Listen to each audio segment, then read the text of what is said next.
A single ounce of gold once bought the whole Dow Jones Industrial Average, not a share of it, the entire index. Every proud blue-chip name America built its retirement dreams on.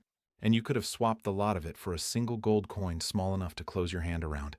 Most people alive today have no idea that ever happened. The financial channels certainly are not going to remind you. And here is why that matters to you. Sitting where you are, with what you have spent a lifetime building. The setup that made that moment possible is forming again. That is the payoff the title promised, so let me pay it off right now. In plain words, before I prove a single thing. There is a slow, century-long cycle between stocks and gold, a tug of war that swings from one extreme to the other and back.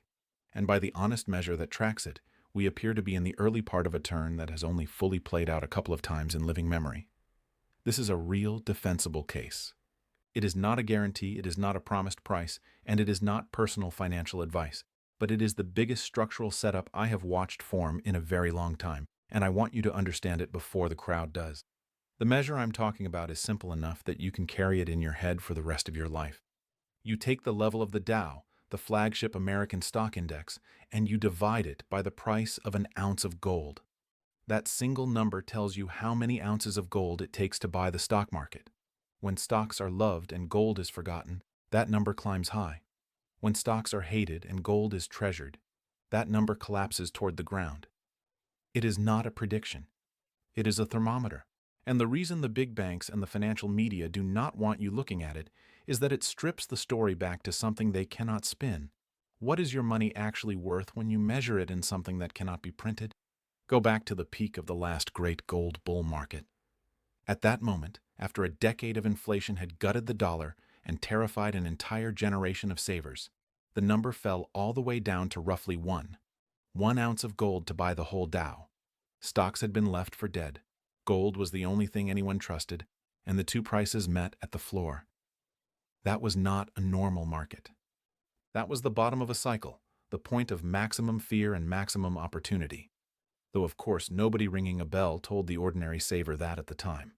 Now jump forward 20 years to the great stock mania at the turn of the century, when everybody with a pulse thought they were a genius, and gold was the punchline of every dinner party joke. At that peak, the number had exploded.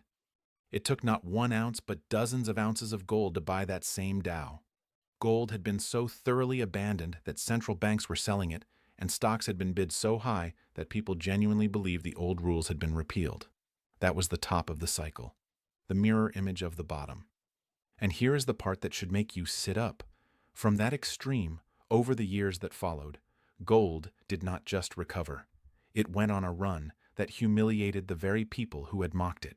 Sit with that comparison for a second, because it contains the whole lesson. At the low, real money bought the entire market for almost nothing. At the high, that same real money had been thrown away so cheaply that it took a fortune in gold to buy the very stocks everyone adored. Same country, same market, same metal, and yet the relationship between them swung from one horizon to the other. Nothing about the buildings, the workers, or the factories changed that much. What changed was belief, and the price of trust. That is the engine underneath everything I am about to show you. And once you see it, you cannot unsee it. The people who tell you stocks only ever go up, that gold is a barbarous relic, that real money is for cranks, they are telling you the story that belongs to the top of the cycle. They are not lying to you on purpose. They simply grew up inside one long swing and mistook it for the permanent nature of the world. So, what is this thing really measuring? It is measuring belief. When that number is sky high, it means the whole country believes in paper, in stocks, in the promises of institutions, in the idea that this time the printing does not matter. When it collapses toward 1, it means that belief has broken, and people have fled into the one asset that carries no promise, no counterparty, no politician's signature. In my years around the gold and silver world, I have learned that this cycle does not run on months. It runs on decades. It turns slowly. It turns violently at the end. And it does not send anyone an invitation when it begins. Let me put a face on this because a number on a chart never changed anyone's life. Picture a man I will call Raymond. He is not a trader. He did everything the system told him to do. He worked, he saved, he put his money into the market, he trusted the people in the suits. And near the top of that great mania, When the number was screaming that stocks had never been more expensive relative to real money, Raymond's neighbor was laughing at the small stack of gold coins Raymond kept in a drawer. Dead money, the neighbor called it. For a while it looked that way. But cycles do not care what looks smart at the peak. They care about the extreme. And the extreme always corrects. Here is where the story turns. Because a cycle is not one move, it is a rhythm, back and forth across a century. There was an era before all of this, generations ago, when currencies themselves were tied to gold, when the dollar was a claim on metal in a vault, and the whole architecture of money assumed that discipline. That system was abandoned in the early 1970s, and the moment the anchor was cut, the number went wild. Gold, which had been pinned artificially low for decades, was suddenly free, and it ran from a level most people would find almost unbelievable today all the way up as fear took hold. Then the discipline came back, harshly, and stocks had their revenge for 20 years. Then the mania broke, and gold had its revenge. Back and forth.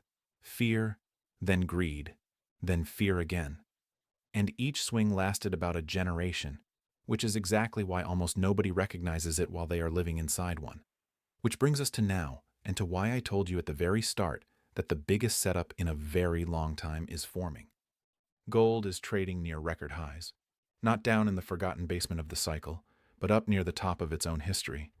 And yet the thermometer, the number that measures stocks against real money, is nowhere near the collapsed floor it reached at the last great gold peak. In plain terms, gold is strong and stocks are also expensive at the same time, which means the Great Compression, the move where that ratio falls hard toward the ground, may not have even begun in earnest. The setup is loaded. That is the case. Now let me protect you before I keep proving it. I need to stop for one moment because right here is where the fear becomes real and where I would be doing you a disservice if I only talked about opportunity and never about protection. If this cycle turns the way it has turned before, the people who get hurt are the ones who owned only paper and never owned a single ounce of anything real. So here is something most people never find out. The largest, most sophisticated buyers on the planet, the central banks themselves, have been accumulating physical gold at a record pace, hand over fist, for years running. And there is a perfectly legal, quiet way for an ordinary American retiree to do the very same thing, to move a portion of the savings you already have into physical gold and silver inside the retirement account you already own, without taxes and without penalties, using what is called a self-directed precious metals, IRA. We put together a free retirement protection guide that walks through exactly how that works. If you are watching this on your television, just scan the QR code on your screen. If you are on your phone or your computer, go to jeffreedguide.com. This is not just for insiders. If you have $100,000 or more in any retirement account, this is for you. Grab the guide, then come right back, because the next part is where it gets strange. Let me stay on those central banks for a moment, because their behavior is the loudest signal in the whole story. For 3 straight years, official buyers took in more than 1,000 tons of gold a year, roughly double the pace of the decade before. These are not nervous retail investors chasing a headline. These are the institutions that print the very currencies you hold, and they are quietly trading that paper for metal.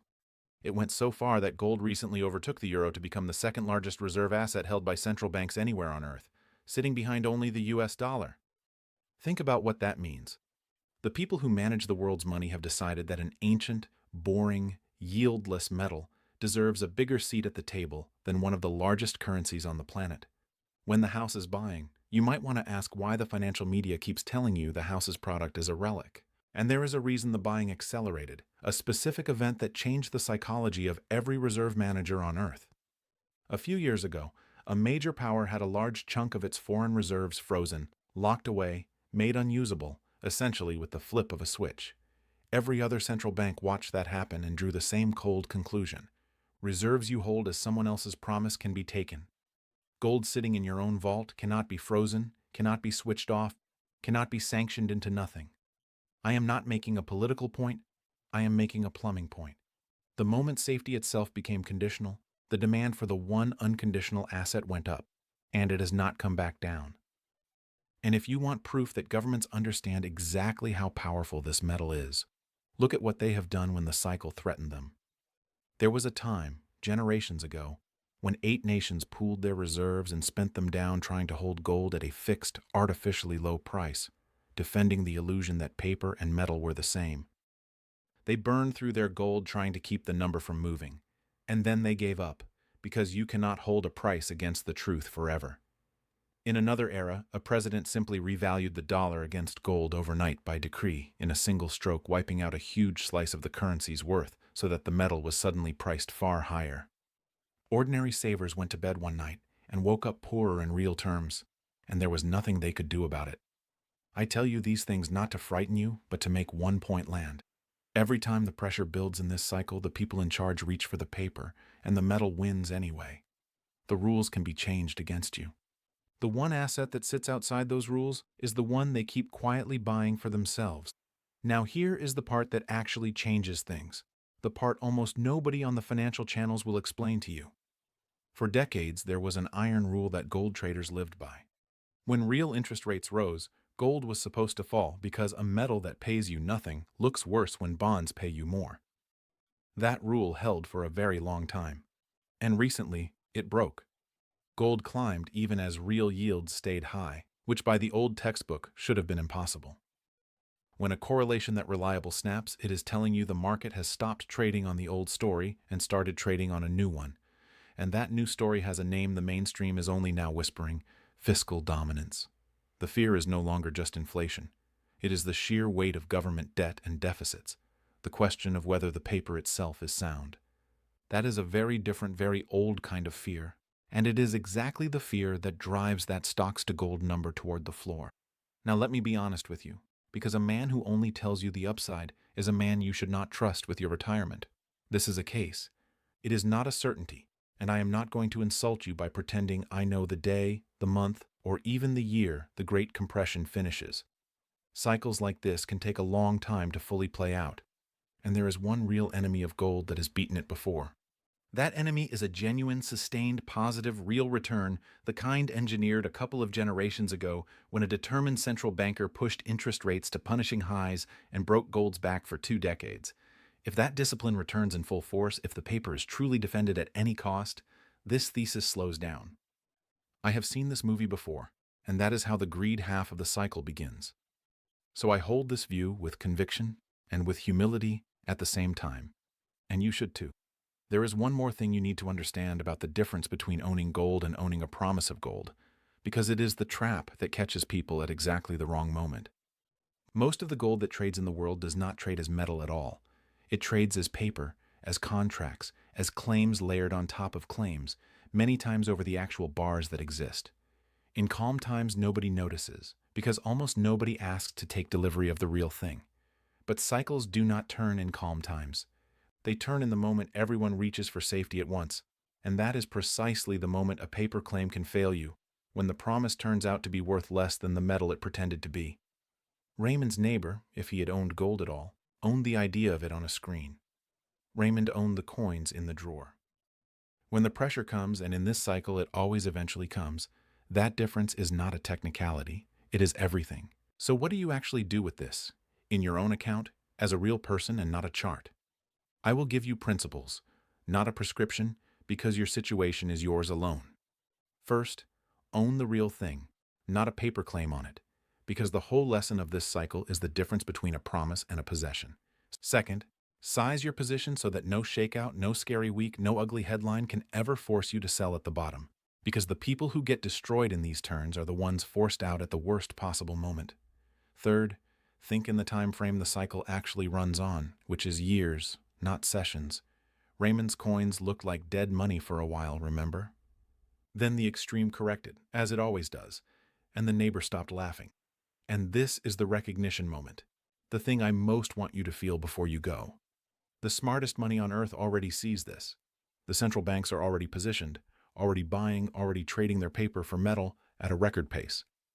But the mainstream has not caught on. The pension funds, the financial television, the ordinary saver at his kitchen table, they are still measuring their wealth in the very paper the professionals are quietly stepping away from.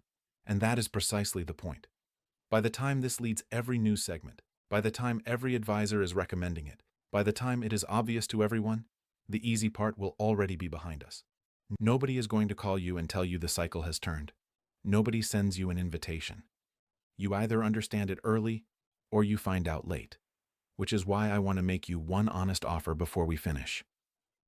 Beyond the free guide, we hold a free, one-on-one, no-obligation educational web conference specifically for viewers with $100,000 or more in retirement savings who have watched this whole way through, so mention that you saw the full video. It is a real conversation about how a self-directed precious metals IRA works for your specific situation, taxes and penalties avoided, no pressure, and nothing to buy on the call. And here is the honest why now, with no fake deadline attached. The window where a move like this is still cheap and still calm and still entirely reversible is exactly the window where nothing feels urgent. That window is open right now, while the crowd is still looking the other way. If you are watching on your television, scan the QR code on your screen. If you are on your phone or your computer, go to jeffreedguide.com. So let me leave you where we began. A single ounce of gold once bought the whole Dow Jones. It sounds impossible today, the way the truth at the bottom of a cycle always sounds impossible from the top of one. But that number is real, that cycle is real, and by the honest measure that tracks it, the setup is forming again. The professionals already know. The only question that matters for your retirement, is whether you understand it while it is still early, quiet, and calm, or whether you are the one still laughing at the coins in the drawer when the cycle finally turns.